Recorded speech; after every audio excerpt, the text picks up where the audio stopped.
नमस्कार दोस्तों। अभी हाल ही में सुप्रीम कोर्ट में एक याचिका दायर की गई थी जिसमें कहा गया था कि आरक्षण को लेकर के उसके उपवर्गीकरण की बात कही गई थी। तो उस याचिका पर सुप्रीम कोर्ट के द्वारा कहा गया कि आरक्षण को लेकर के सरकार को खुद ये डिसीजन लेना चाहिए कि किसको आरक्षण से लाभ पहले मिल चुका है और किसको नहीं मिल चुका है, और जिसे लाभ मिल चुका है उसे आरक्षण से बाहर कर देना चाहिए। ये डिसीजन सरकार को खुद लेना चाहिए, सरकार का काम है। और क्रीमी लेयर पर भी सुप्रीम कोर्ट ने अपना डिसीजन दिया है। तो चलिए समझ लेते हैं इसे। अभी हाल ही में सुप्रीम कोर्ट ने क्या डिसीजन दिया है। खबर है, आरक्षण से बाहर करना सरकार का काम है और क्रीमी लेयर पर सुप्रीम कोर्ट की बड़ी टिप्पणी। प्रमुख बिंदुओं के बारे में बात करते हैं। तो सुप्रीम कोर्ट ने गुरुवार को कहा कि पिछले 75 सालों को ध्यान में रखते हुए आरक्षण का लाभ ले चुके ऐसे व्यक्तियों को आरक्षण से बाहर रखा जाना चाहिए जो दूसरों से प्रतिस्पर्धा करने में सक्षम है, लेकिन इस पर फैसला कार्यपालिका और विधायिका को लेना चाहिए। यानी सुप्रीम कोर्ट ने कहा कि जो लोग आरक्षण का पहले से लाभ ले चुके हैं और प्रतिस्पर्धा करने में सक्षम है, उन्हें आरक्षण से बाहर रखना सरकार का काम है। सरकार को इस पर डिसीजन लेना चाहिए। इस पर डिसीजन कार्यपालिका और विधायिका को लेना होगा, ऐसा सुप्रीम कोर्ट के द्वारा हाल ही में कहा गया है। और जस्टिस BR गवई और जस्टिस अगस्टिन जॉर्ज मसीह की पीठ ने पिछले साल अगस्त में सुप्रीम कोर्ट की 7 सदस्यीय संवैधानिक पीठ द्वारा लिए गए एक फैसले का जिक्र करते हुए याचिका पर टिप्पणी की थी। और क्रीमी लेयर पर पीठ ने फैसले में क्या कहा। संवैधानिक पीठ ने बहुमत के फैसले में कहा था कि राज्यों के अनुसूचित जातियों यानी SC के भीतर उपवर्गीकरण करने का संवैधानिक अधिकार है जो सामाजिक रूप से विषम वर्ग है, ताकि उन जातियों के उत्थान के लिए आरक्षण प्रदान किया जा सके जो सामाजिक और शैक्षणिक रूप से जो अधिक पिछड़ी हैं। यानी सुप्रीम कोर्ट ने कहा कि उन जातियों का वर्गीकरण किया जाना चाहिए जो शैक्षणिक रूप से पिछड़ी हुई हैं और सामाजिक रूप से पिछड़ी हुई हैं, उन्हें लाभ मिलना चाहिए। और ऐसी जातियों को आरक्षण नहीं मिलना चाहिए जो सामाजिक प्रतिस्पर्धा करने में सक्षम है या उनको पहले से आरक्षण का लाभ मिल चुका है और फिर भी वो आरक्षण के लिए अपना दावा पेश करती हैं। तो इन पर डिसीजन सरकार को लेना चाहिए। इन्हें इनका वर्गीकरण नहीं करना चाहिए, उन्हें सरकार को खुद ही अलग कर देना चाहिए। और ज़्यादातर SC ST का ही जो ऐसी जाति है उसका ही वर्गीकरण करना चाहिए। ये संवैधानिक अधिकार है, ऐसा पीठ ने कहा। जस्टिस गवई भी संवैधानिक पीठ का हिस्सा थे। उन्होंने एक अलग निर्णय लिखा था। उन्होंने कहा था कि राज्यों में SC और अनुसूचित जातियों यानी SC ST के भीतर भी क्रीमी लेयर की पहचान करने की नीति बनाई जानी चाहिए। उनमें जो लोग सक्षम हैं और उन्हें लाभ नहीं देना चाहिए, यानी SC ST में भी वर्गीकरण की बात कही, उनको भी क्रीमी लेयर की तरह उनकी पहचान करनी चाहिए, ऐसी नीति बनाने की बात कही जस्टिस गवई ने। और उन्होंने कहा कि SC ST में ये देखा जाना चाहिए कि जो लोग सक्षम हैं आरक्षण उन्हें नहीं मिलना चाहिए, उन्हें आरक्षण के लाभ से बाहर कर देना चाहिए। और जो लोग सक्षम नहीं हैं, पिछड़े हुए हैं, उन्हें आरक्षण देना चाहिए, उन्हें आरक्षण का लाभ जो है प्रदान करना चाहिए, ऐसा उन्होंने कहा। और याचिकाकर्ता ने कहा कि 6 माह बीत गए हैं पर नहीं बना कानून। यानी याचिकाकर्ता के वकील ने गुरुवार को सुप्रीम कोर्ट के उसी निर्णय का उल्लेख किया जिसमें ऐसी क्रीमी लेयर की पहचान करने की नीति बनाने की बात की गई थी। और जस्टिस गवई ने कहा था कि सुप्रीम कोर्ट का दृष्टिकोण था उपवर्गीकरण की अनुमति है। यानी याचिकाकर्ता के वकील ने कहा था कि अभी ऐसी कोई कानून नहीं बना है जिसमें सुप्रीम कोर्ट ने निर्णय में कहा था कि क्रीमी लेयर का उस तरह की पहचान करनी चाहिए जिसमें सक्षम लोग हैं और जो अक्षम लोग हैं। जो सक्षम है उन्हें बाहर कर देना चाहिए और जो अक्षम है उन्हें जो है वर्गीकरण का लाभ देना चाहिए, ऐसा जस्टिस गवई ने कहा था। और वर्गीकरण की बात भी कही थी, लेकिन उस पर अभी तक कोई कानून नहीं बना है, ऐसा याचिकाकर्ता के वकील और याचिकाकर्ता के द्वारा कहा गया था। याचिकाकर्ता के वकील ने कहा कि संवैधानिक पीठ ने राज्यों को नीति बनाने का निर्देश दिया था और तब से 6 महीने बीत चुके हैं। और पीठ ने जब याचिका पर सुनवाई करने के प्रति अनिच्छा जाहिर की तो वकील ने याचिका वापस लेने और संबंधित प्राधिकारी के समक्ष पक्ष रखने की अनुमति मांगी जो इस मुद्दे पर निर्णय ले सके, और पीठ ने इसकी अनुमति दे दी। जब वकील ने तर्क दिया कि राज्य नीति नहीं बनाएंगे और अंततः सुप्रीम कोर्ट को हस्तक्षेप करना पड़ेगा, तो अदालत ने कहा कि विधायिका कानून बना सकती है।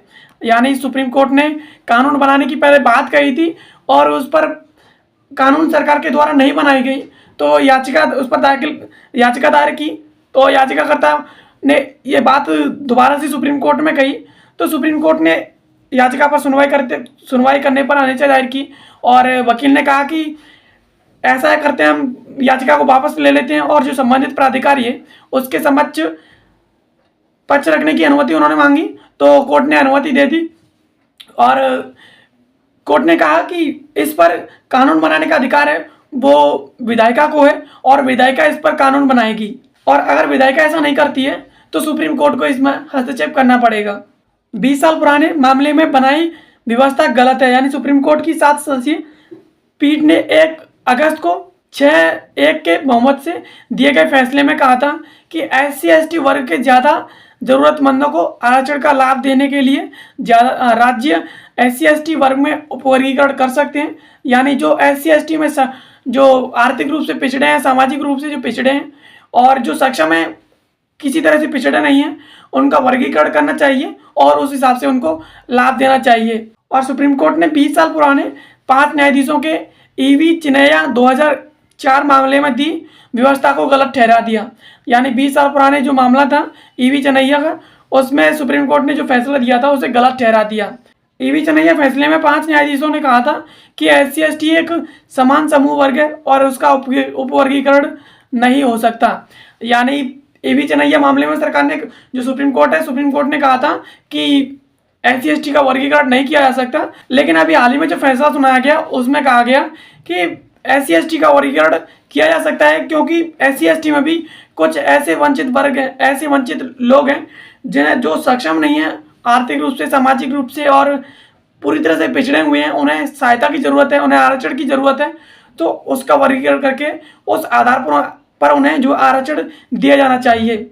और जो EV चिनैया का जो फैसला था उसे सुप्रीम कोर्ट ने गलत ठहरा दिया। 1 अगस्त के फैसले में कोर्ट ने आरक्षण के भीतर आरक्षण पर तो मोहर लगाई ही थी, साथ ही SC/ST वर्ग के आरक्षण में से क्रीमी को चिन्हित कर बाहर किए जाने की जरूरत पर भी बल दिया। यानी ST/ST जो वर्ग है उसमें क्रीमी लेयर को चिन्हित करके और जो लोग सक्षम है उन्हें बाहर करने पर भी जो बल दिया था। और जस्टिस बेला एम त्रिवेदी ने जताई थी असहमति। 6 न्यायाधीशों ने एक दूसरे से सहमति जताने वाला फैसला दिया था, जबकि जस्टिस बेला एम त्रिवेदी ने बहुमत के फैसले पर असहमति जताई थी। जस्टिस त्रिवेदी ने कहा था कि SC/ST का वर्गीकरण संवैधानिक प्रावधानों के विरुद्ध है और अनुच्छेद 341 और अनुच्छेद 342 में जारी राष्ट्रपति की सूची में कोई भी बदलाव सिर्फ संसद कर सकती है, राज्यों को यह अधिकार नहीं है। यानी जस्टिस एम त्रिवेदी ने इस पर असहमति जताई थी और उन्होंने कहा था कि SC/ST का वर्गीकरण संवैधानिक जो प्रावधान है उनके विरुद्ध है और अनुच्छेद 341 और 342 में जो जिस तरह से जारी राष्ट्रपति की सूची है उसमें बदलाव सिर्फ और सिर्फ संसद कर सकती है, राज्यों को यह अधिकार नहीं है कि वो इसमें बदलाव कर सके। और पिछले साल 1 अगस्त को सुप्रीम कोर्ट ने अपने फैसले में स्पष्ट किया था कि राज्य पिछड़ेपन और सरकारी नौकरियों में प्रतिनिधित्व के मात्रात्मक और प्रदर्शन योग्य आंकड़ों के आधार पर उपवर्गीकरण कर सकते हैं, न कि सनक और राजनीतिक लाभ के आधार पर। यानी राज्य सिर्फ और सिर्फ पिछड़ेपन और सरकारी नौकरियों के प्रतिनिधित्व के आधार पर और मात्रात्मक और प्रदर्शन के योग्य आंकड़ों के आधार पर वर्गीकरण कर सकते हैं, ना कि अपने स्वयं के लाभ के लिए और राजनीतिक आधार पर उसका वर्गीकरण कर सके, ऐसा नहीं कर सकते। 7 जजों की बेंच ने 6-1 के बहुमत से EV चिनैया बनाम आंध्र प्रदेश राज्य मामले में सुप्रीम कोर्ट के 5 जजों की बेंच 2004 के फैसले को खारिज किया था, और जिसमें कहा गया था कि अनुसूचित जातियों का कोई उपवर्गीकरण नहीं किया जा सकता क्योंकि वे अपने आप में समरूप वर्ग हैं। यानी उस फैसले में कहा गया था कि इसका SC/ST का वर्गीकरण नहीं किया जा सकता, लेकिन बाद में सुप्रीम कोर्ट ने कहा कि उनके लाभ के आधार पर, उन्हें वंचित वर्ग के आधार पर उनका वर्गीकरण किया जा सकता है और पिछड़ेपन के आधार पर किया जा सकता है, प्रतिनिधित्व, मात्रात्मक और योग्य प्रदर्शन, यानी जिस तरह से उसमें पिछड़ी जातियाँ पाई जाती हैं और उन्हें सहायता की ज़रूरत है, उस आधार पर उनका वर्गीकरण किया जा सकता है। राजनीतिक तौर पर जो है कोई भी पार्टी उनका वर्गीकरण नहीं कर सकती और कोई भी सरकार उनका वर्गीकरण नहीं कर सकती, ऐसा कहा था। तो आशा करते हैं ये वीडियो आपको पसंद आई होगी। ऐसी वीडियोस को देखने के लिए आप हमारे चैनल को सब्सक्राइब कर लीजिए। बाकी मिलते हैं किसी अगले वीडियो में किसी नए और इन्फॉर्मेटिव टॉपिक के साथ। तब तक के लिए आप सभी का बहुत बहुत धन्यवाद।